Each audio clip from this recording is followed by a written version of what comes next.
I will get started. I think you all know me. I'm Dawn Ellison. I'm in the core group of Healthcare Reinvention Collaborative. And of course, our other core members on the call so far today are Denise Wiseman, Jennifer Beach, and Paul Burens. And today we are fortunate to be shining a light on the work of a couple of our network members. I'm going to introduce them here in a moment. You will recall that our mission for HRC is to identify, connect, support, and illuminate every healthcare change maker. So we're really excited to be shining a light on our guests during this July Shine a Light event. So we have two guests today. They will be given approximately 10 minutes to describe their work, and then they will ask for what they need from the community and offer what they can to the community. And while they're informing us about their work, please feel free to let them know what you can offer them as well as what they might offer you, but do that in the chat. I want to be sure we have time to get to both of our guests, and then we can open the mic and have a rich conversation with everyone. So when the first guest is finished speaking, I will introduce the next guest, and we will continue until both have had a chance to describe their work, ask for what they need, and offer what they can. When they're finished, I'll open things up for a conversation, at which time you can ask more about their work, discuss possible collaborations, or just express appreciation for what they're doing. Dr. Rachel Sieke is a psychiatrist who brings a refreshing approach to medicine through her philosophy of curiosity over judgment. She specializes in catatonia, invisible illnesses, including POTS and long COVID, and uses her own lived experience with mysterious health conditions to create safer, more understanding therapeutic relationships. Rachel is passionate about teaching medical students and residents to recognize bias and create patient partnerships rather than adversarial dynamics. Rachel, please tell us more about your work and then ask for what you need and offer what you can. Thank you so much, Dawn. And you gave a beautiful priming introduction about some of the values that are most important to me. I think I say at least once a day about curiosity and the idea that as we move toward curiosity, we by necessity move away from judgment. It's difficult for those two things to exist together. I want to share a little bit about my personal journey or the salient parts that have built up my professional identity as a physician and how I not only incorporate my values, but how I have found my values. Sort of the first, I think, developmental event that happened that I look back to is when I was in medical school. I developed a number of health issues that were a bit vague, confusing, and difficult to connect. I got some answers, and some answers I still don't have or found only years later. And this was maybe my first year of medical school, which was sort of an important developmental time, one where you're at the beginning of that Dunning-Kruger effect, where you start to learn about something and build up your confidence in how much you know it before you realize that you actually don't know anything. And so I really developed a fair amount of health anxiety, and it was a focus for me for about 2 years, a fruitless one. What I discovered was I found some allies in the healthcare field. I found some people who were really dismissive and I made things worse than they were, but it wasn't a universally bad or good experience, but it was unhelpful overall.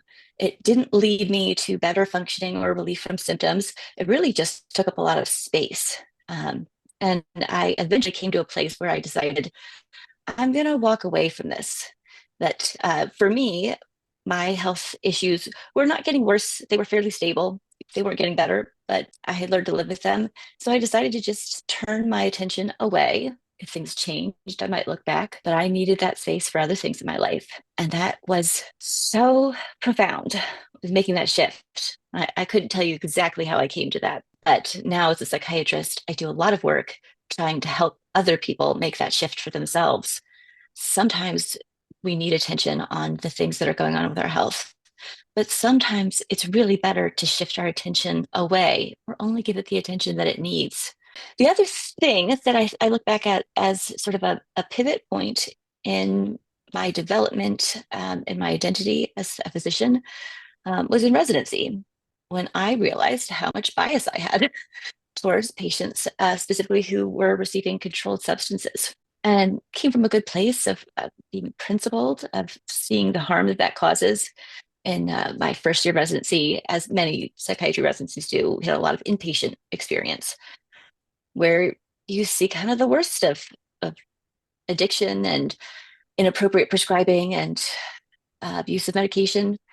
And so there was sort of this selective view of what that was and seeing the harm of it that really did not capture the fullness of people's experience. It certainly didn't even capture the experience of the people I was seeing on the inpatient unit, that I made assumptions and often wasn't updating them when people were in distress, insisting that they needed those medications.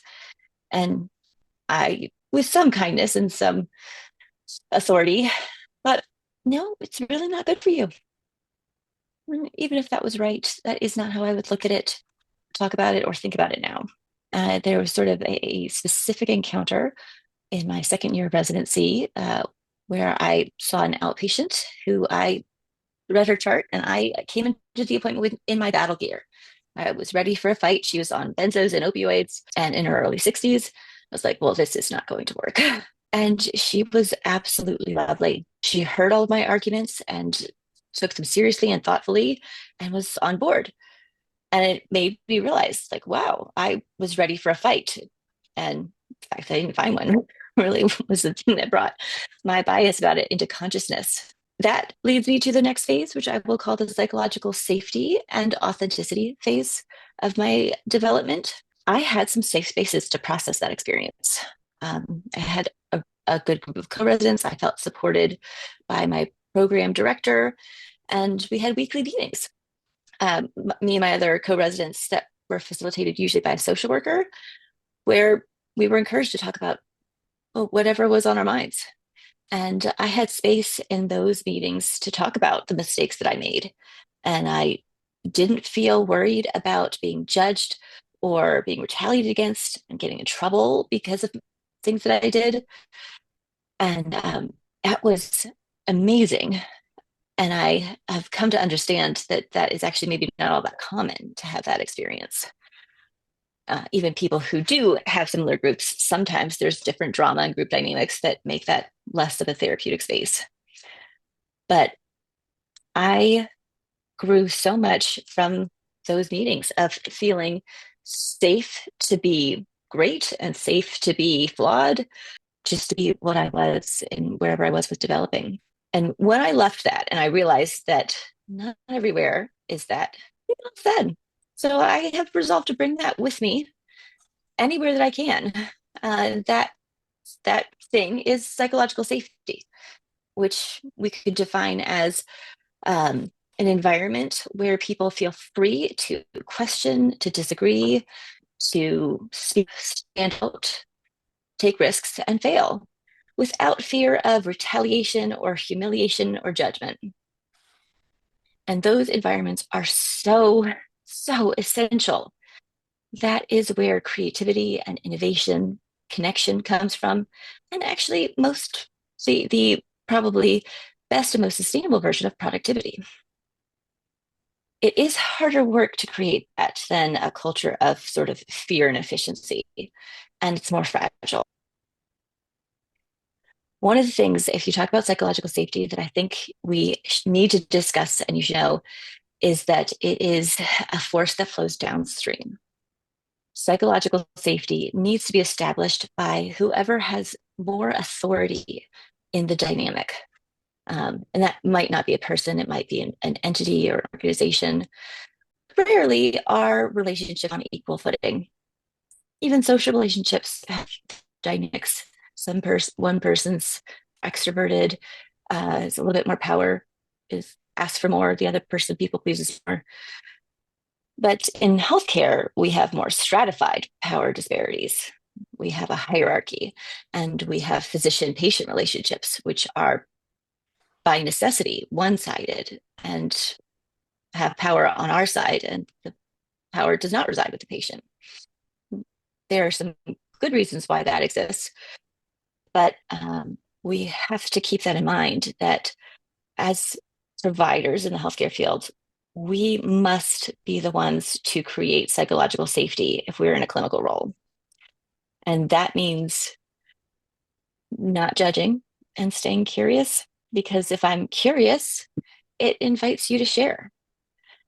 If I judge what you say, even in a small way, for a small thing, what that does is tells people, oh, this is not safe. And it can be such a small thing. I think we often aren't even thinking about like that this is an environment that we have to create and we have to actively foster. And we think we do it by default and ignore some of the small ways that we signal to people, you can share, but not everything. And I think we don't understand that we're telling people, here's what I need, here's what you should share.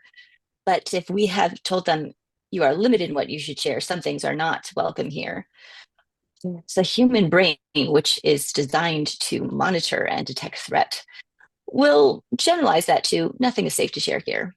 And I am going to filter now everything that I say, and there will be a like framing I'm going to try to pitch to you instead of share with you. So it's so easy to lose, but if you have it, it is the most worthwhile thing.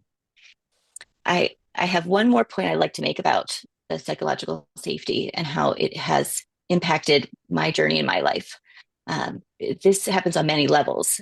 Like there's institutional psychological safety, which is not only the culture in an organization, but how much does the organization, the system of the organization, feel safe to take risks, to admit fault, to look critically at what they're doing and make changes? Or is there heavy liability and high risk if that's true?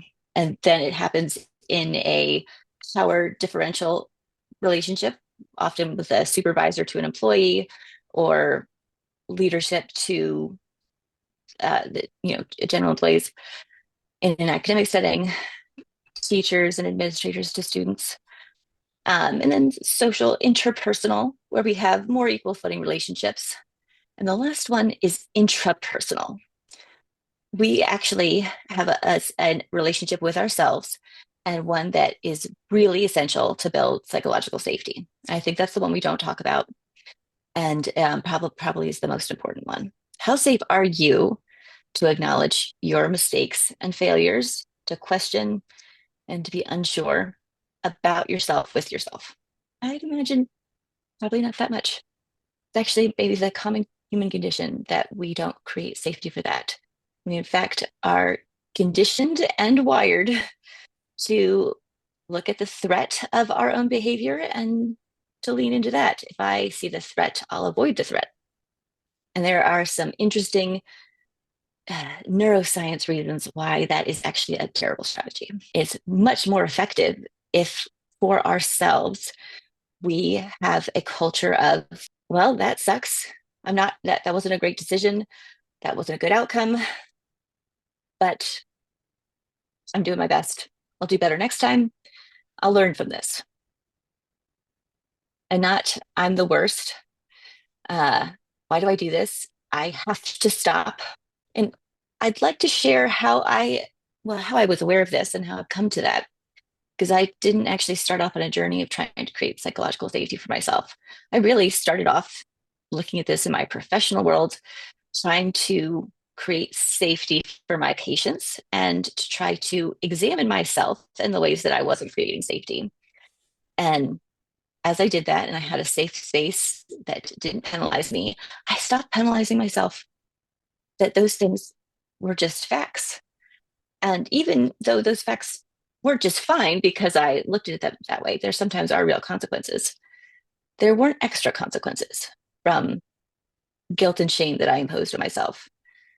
They were just, oh, well, yeah, I do this sometimes, and this is the time that I'm doing it, and this is the outcome of it. So I don't need to be threatened when it comes into my awareness or when somebody else is aware of it and saying it to me. For instance, time management is not my thing. It has gotten much worse over the last few years because of some health issues, but that does create problems in a variety of ways. I try my best to set expectations with people and to problem solve, brainstorm about how that can have less impact or less negative impact, and I can still sort of meet up with people. But sometimes that creates problems. And I don't have to feel threatened by that because I know it's a problem. And this is just the time that that is manifesting. Uh, that kind of leads me to asking for what I need from the group.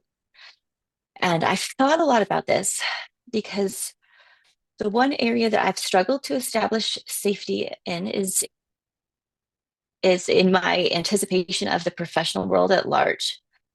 I can create safety for myself, but like I said before, psychological safety flows downstream.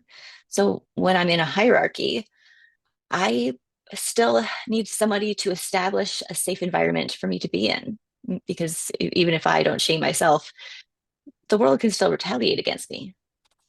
A job, an employer can.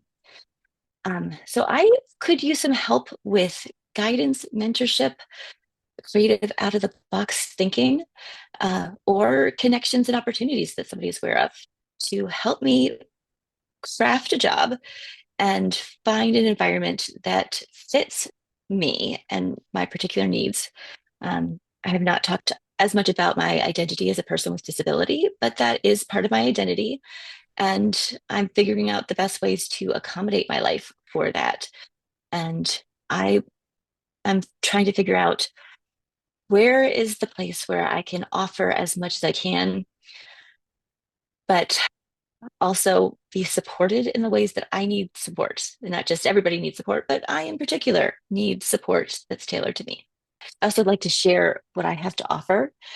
I uh, have sometimes a unique perspective about suffering, moral injury, the things that we all experience if we are involved in the healthcare system, even if only as a patient.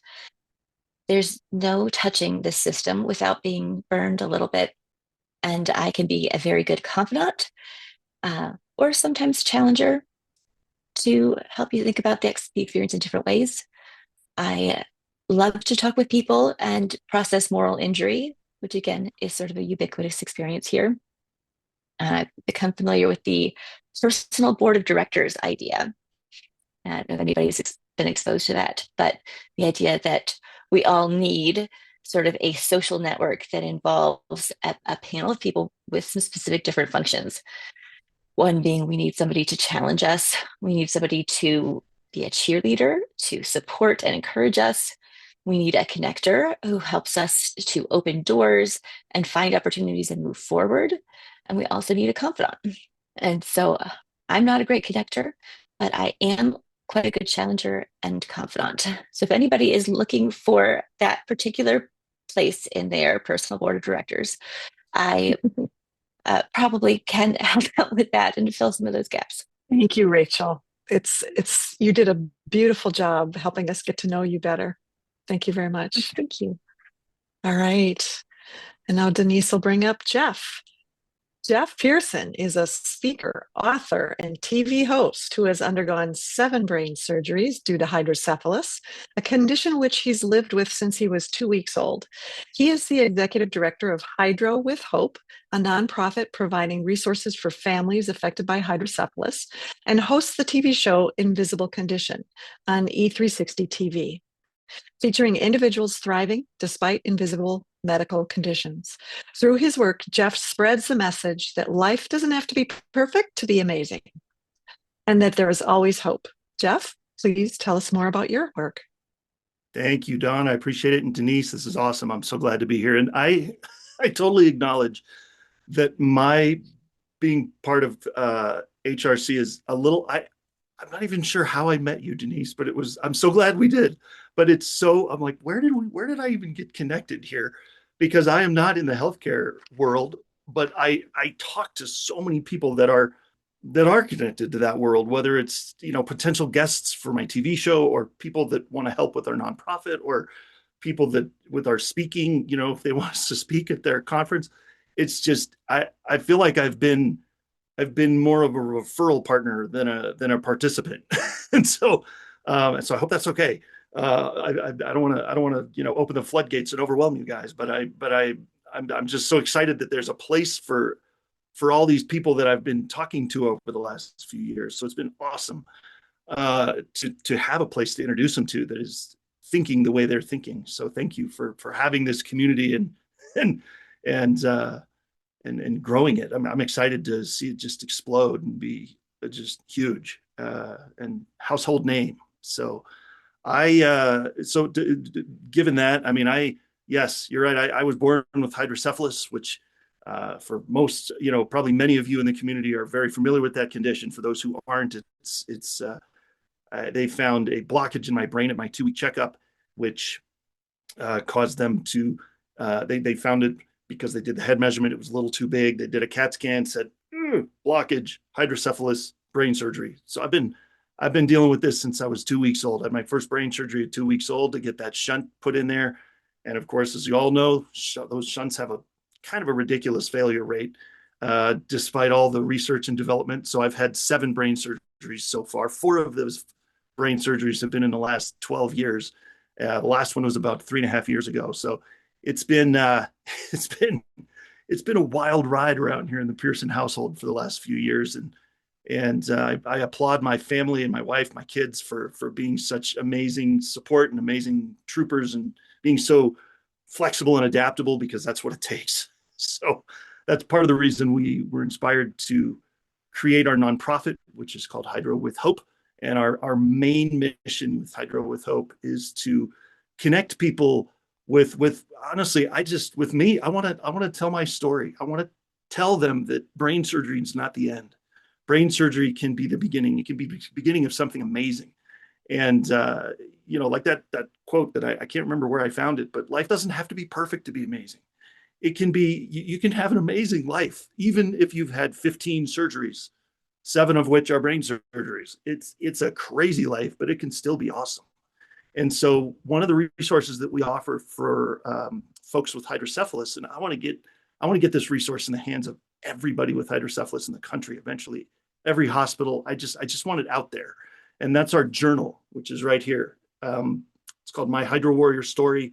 It's a 150-page fill-in-the-blank journal that just walks you through from, holy crap, we have to do what again? We're going to do what kind of surgery again? We're in the hospital again? Okay. Whew. All right, let's walk through this, to keeping track of medical records, keeping track of, okay, who was your doctor this time? Who's your surgeon? Who was all your medical folks that helped you? With fun stuff like, hey, put a picture of you in there with your crazy, funky, surgery hair after, one of those pictures of me in fact, I have it on the intro of my show, my TV show. It almost looks like flock of seagulls. It's just going all over the place. But so that's the kind of, or like, show me your gnarly, new surgery scar from, whatever. So it's all, you got to kind of have a little bit of fun with it. It can't all be serious. You're just serious enough with brain surgery, let's liven it up a little. So that's the journal. My wife and I do speak around the country at different events to just share hope, man. If you don't have hope, you're dead in the water already, especially with a condition like hydrocephalus or others like it. I mean, so my wife likes to tell her perspective of, I didn't expect this. My life was going this way. And then all of a sudden, 14 years into being married to this crazy guy, 4 brain surgeries. So that sent us on a totally different direction. So we really like to tell that story of hope anywhere and everywhere we can. And then kind of going forward from there, I was at a conference promoting our nonprofit, and I met the network president of the TV channel that we're on now with our TV show, which is called Invisible Condition. And the tagline for that is, it's not all in your head. Because when a condition is invisible, it can feel like that, because if you can't see it from the outside, like, you'd never look at me and know that I've had 7 brain surgeries. It's invisible. You'd never know that. And there's so many conditions out there like that. We've had people on the show with everything from very common things like, type 1, type 2 diabetes, schizophrenia, bipolar, traumatic brain injuries, schizophrenia, POTS, lupus. I mean, all kinds of stuff. There was one woman we had on that her condition only affects 2 out of every 1 million people in the world. It's very rare. And so that was an interesting one. I'd never heard of that one. I couldn't even tell you the name of it off the top of my head. I'd have to look back on the show, but it's fascinating to learn all these people's stories, and then bring on also professionals that are helping those folks with those conditions, live better lives. And so we've been on the air since April of 2023, a little over 2 years now. We're in our 5th season, and we're just about to draw close to our 5th season in September. And then we're going to launch a new show. And that show I'm really excited about. That show is going to be called 6 Degrees of Impact. And that's going to be a once a week show that everybody's heard of 6 degrees of separation, right? Right. Everybody knows that phrase. Or in the US, it's more like 3 degrees. We're so connected with social media and everything. But 6 Degrees of Impact is going to be a show that, we're going to bring people on and look at that story, like, hey, nobody got where they are by themselves. There was always that trail behind. You look back, hindsight's always 2020. And you look back and go, oh man, if I hadn't connected with that guy and got that job and went to that conference and connected with that family, and then here I am, right? And I love those stories. And so we're gonna bring everybody that we can find on there, celebrities and influencers and everyday heroes, and blast those stories out there, because it's just such a cool way to spread hope. And so that's what we're doing. And I absolutely love HRC, and I love what they're doing, and I'm so thankful to be here. And so one of the things that I wanted to ask is, one of the things that we are looking for are people that want to be on the show. If you know somebody with an amazing story, I'd love to know about it, whether it's for Invisible Condition or 6 Degrees of Impact. I'd love to have amazing individuals that, especially when it's a connection like this, I always like 3-way intros. I don't like cold intros. It's no fun. I like it when, Rachel knows this person and this person knows Rachel. And so 3-way intro, me, Rachel, him, that person. And that's how we do introductions. That's how I do introductions in my world. And I feel like there's never a cold referral that way.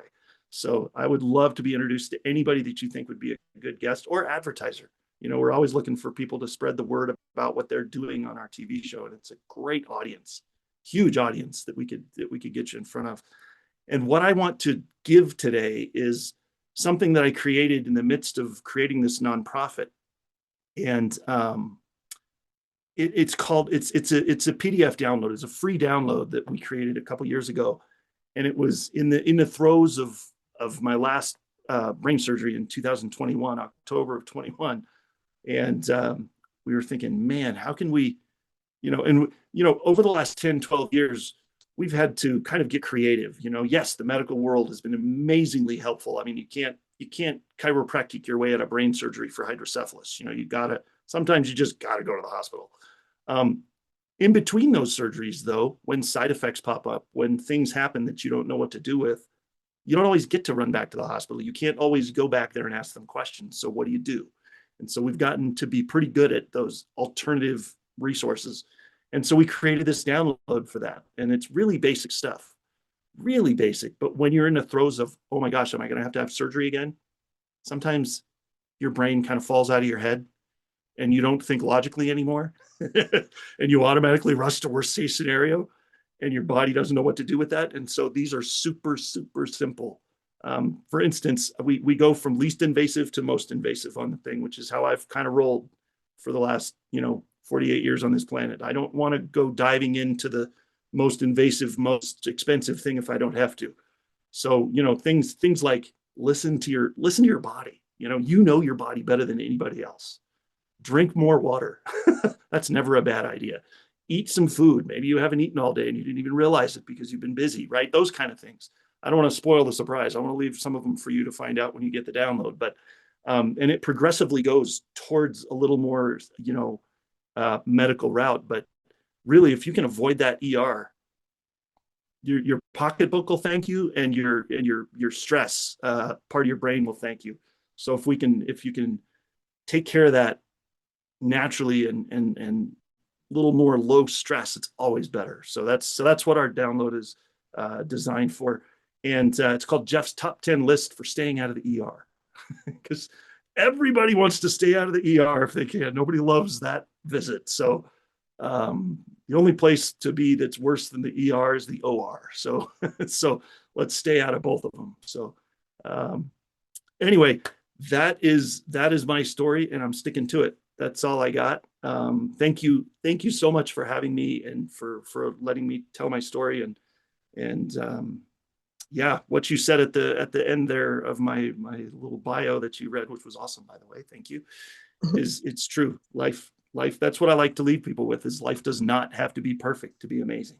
So just remember that. It's a Thank good thing to you. remind yourself. So Thank you, thank Jeff. you.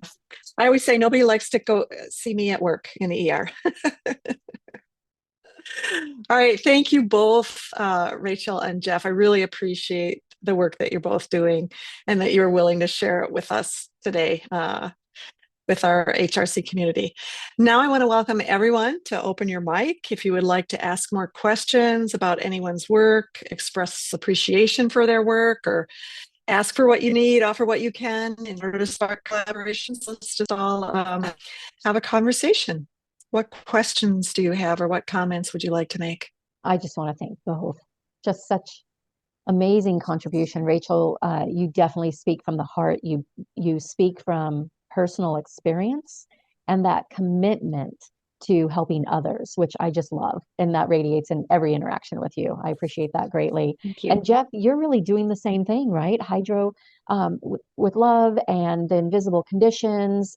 You didn't mention the community, the ICU. So I'm curious if that's still going. But I know that your drive is to help others as well. And I just appreciate that both of you for all of that. Thank you, Denise. You know what? You're right. I completely forgot to mention that, because really we launched that in August of last year, and we really have not gained a lot of traction with that as much as we thought. So we're kind of redoing that a little bit. We have an amazing person that I've met through our show, through talking with her about being on the show, that has a community that's similar but not the same. And so we're talking about maybe joining forces. And so you're right. You're right. I didn't mention it. ICU, Invisible Condition University is the name, or ICU for short. Did that on purpose. We don't want people to fear the ICU. We want people to be okay with, hey, we can go to ICU and we're going to actually learn something. And so we're working on it. We're still kind of reinventing it. And so we'll have more information about that later. But thank you for bringing that up. Rachel, I love that you brought up Dunning-Kruger when I was doing my PhD work, which was focused on how do we know or develop competency.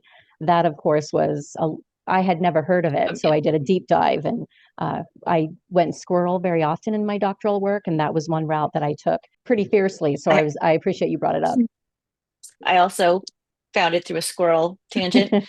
And some of those have led me to the beautiful places of niches that now, are a big part of my work, or were at one point. And then, once you build enough knowledge about it, you move on to the next one and use that when it comes up. And I Is think everybody here familiar with the Dunning-Kruger effect? I don't assume that everybody's heard that. Actually, lots of people haven't. It's a theory that as we learn any new topic, there is sort of a nonlinear curve of confidence compared to the knowledge that we build. There's a sharp uptick in confidence early on as we start learning something new, as we are gaining a vocabulary and some of the conceptual things. And then it sharply drops off as we start to understand further and grasp the breadth of the topic that we don't yet understand. When you understand a little bit, it's easy to think, I've got this. And as you get into the nuance, you're like, ooh, there's actually a lot here. And that's true probably across the sphere of knowledge. And I have seen that in myself many times, and I've gotten better at understanding that if I'm in that first stage, I'm just at the first stage. In college, I discovered this saying by Confucius that said, the more, I may misquote it, it's something like, the more you know that you do not know. Same principle, I think. Yeah. Think about that a lot. I have actually found a lot of joy in discovering what I don't know. Like part of my interpersonal psychological safety is that I do not feel threatened by not having known something. I see an opportunity in, now that it's in my awareness that I don't know it, now I can acquire the knowledge and I can incorporate that. And before I knew that, I didn't have opportunity. And there's the interesting thing with Dunning-Kruger is so many people can get stopped in that first rise of and really have confidence that they know their stuff. And depending on what their topic is, they think they know well, there could be some harm caused by their Lots of perception. harm. That's such a lovely way to put it, Denise. I think a lot of harm happens when people are stopped at that point. And part of that is it might be safe to be at that point, and it might not be safe to go further. And that might be something you create for yourself, is that my identity is hinged on being smart and competent and maybe a bit superior. And when I feel that is in sync, and I'd rather accept that as the truth and not really look too hard at it in case I'd be proved wrong. My and you teach. Oh, go ahead, Denise. Oh, I was just going to say my doctoral work was on leadership and organizational change. So I was specifically looking at leaders and with the Dunning-Kruger. So sorry, Don, go ahead. No. So Rachel, you teach that causing harm as a physician is inevitable rather than avoidable. Yes. How do you help medical students and residents embrace that reality in a way that makes them better healers than more defensive practitioners? Thank you for asking that, Don, because that is actually a really important part of my work and my mission. I usually start by telling people about times that I have failed and caused harm. And that is the way that I establish psychological safety as the person who's in authority. And so my responsibility. I think often we'll ask the student or trainee to come up with their own story, but they may not feel safe to. In fact, sort of the default, I would think, would be that it is not safe to really share a genuine story. You'll share a proxy story, a friend, somebody I observed, or something that actually really isn't actually a story. And so first, let me tell you about how I failed. And they're not contrived stories. These are the real things. That I judged people, I did the wrong thing, a bad outcome happened. And a lot of those I've acknowledged to the patient or whoever was on the receiving end and taken accountability, which always goes shockingly well. Like I don't have a mixed experience of that. I can't think of a time when that has not been received well.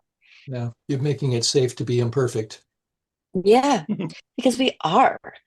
And I think it have created this culture in medicine that things are high stakes. You have to be better than normal humans, and nobody is.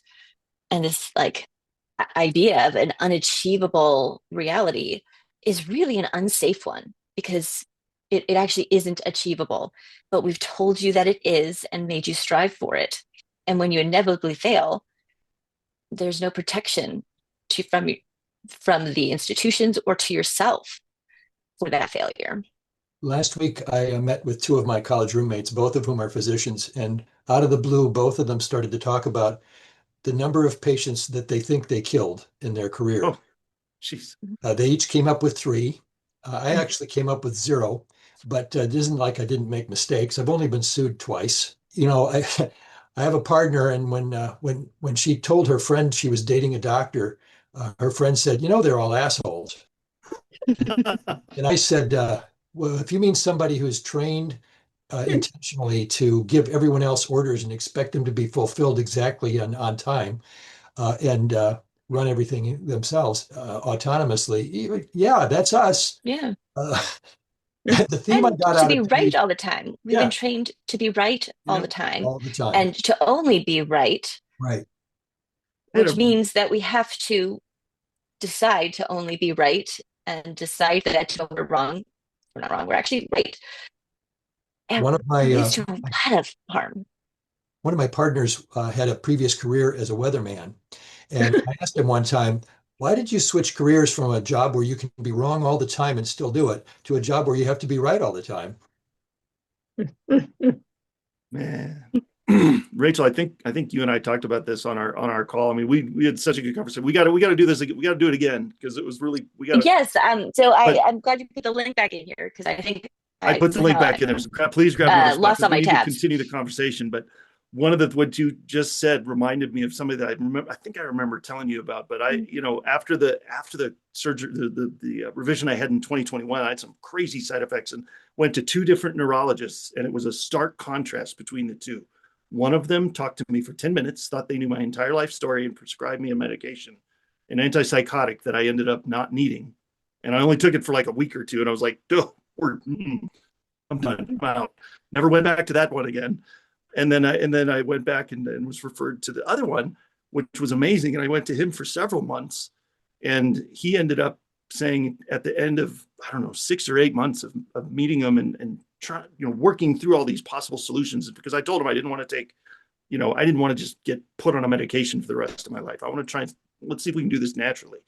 And he was very accommodating to that. And so he was searching and searching and searching. And he literally told me at the end of that, I got nothing I don't know what to do.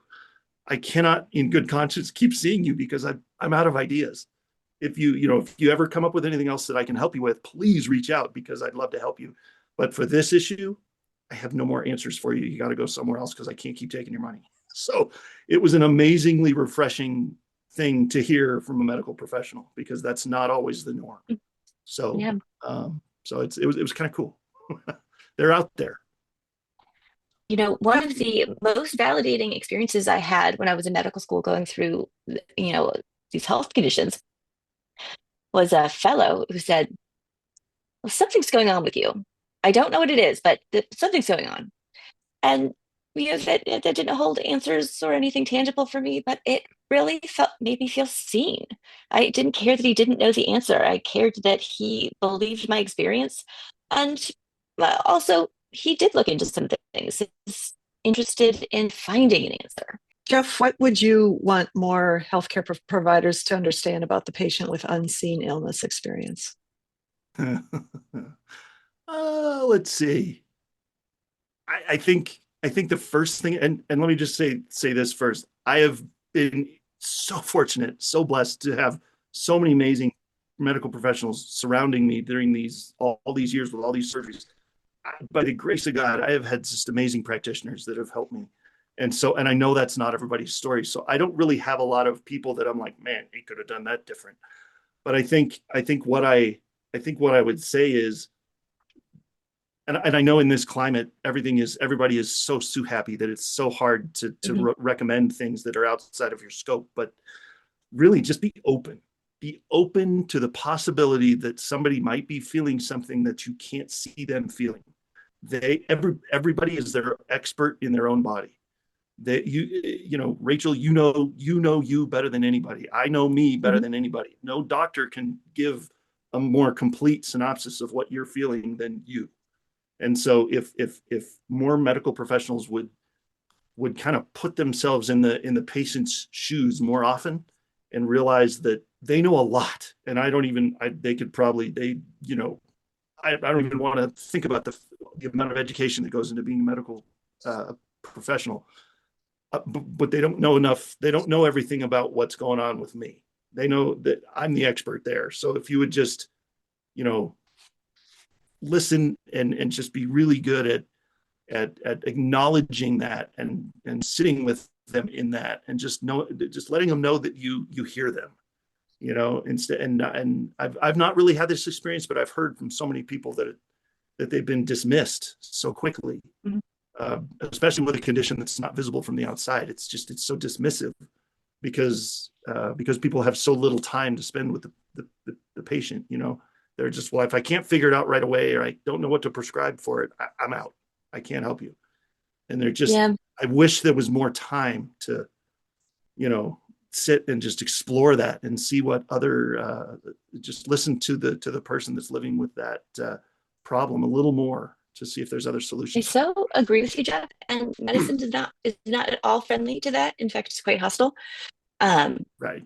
And I struggle with time management, but I will say, in general, I have the most safety from my patients, who are incredibly accommodating, because they see the value in somebody who does take time with them, even if that time might have to be a window rather than an appointment. Yep. It's a trade that many people are happy to make, because it's so rare to be able to find that somebody who's listen and won't cut you off at the 30-minute mark, because the 30-minute mark happens. Right. If that's not what we need.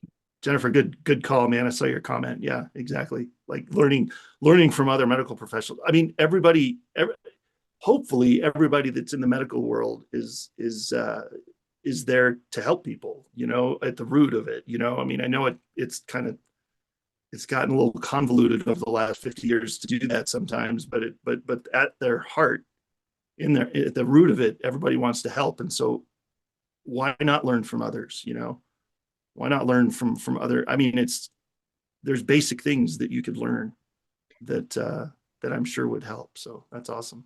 There's a couple. We should have more. We should have more of that that's structured. Some jobs, I think, do a great job of establishing like mentoring and mutual mentoring, and some do not do a good job. I almost envy nurse practitioners who, in some states, like in Ohio, where I live, they're required to practice under a physician's license. So there's a natural, Yeah. they're supposed to meet with somebody for supervision. Well, I need that too, but I'm not required to do it, and so a job is not required to provide it for me. And Yeah. Sorry, the practice in hospitals of medical rounds when they include others, so dietitians or the speech, occupational or other therapists, when you're coming in around a patient and what's going on with that patient, to think about the overall care, I think is can have great value when it's done really well. And then I keep mentioning I can't remember what they're calling it, but it's the round or the sorry, my father-in-law has cancer, and so they have a tumor board. They call it tumor board, and it is a collection of oncologists and others coming together around these complex cases. It's not just that one oncologist trying to have the answer.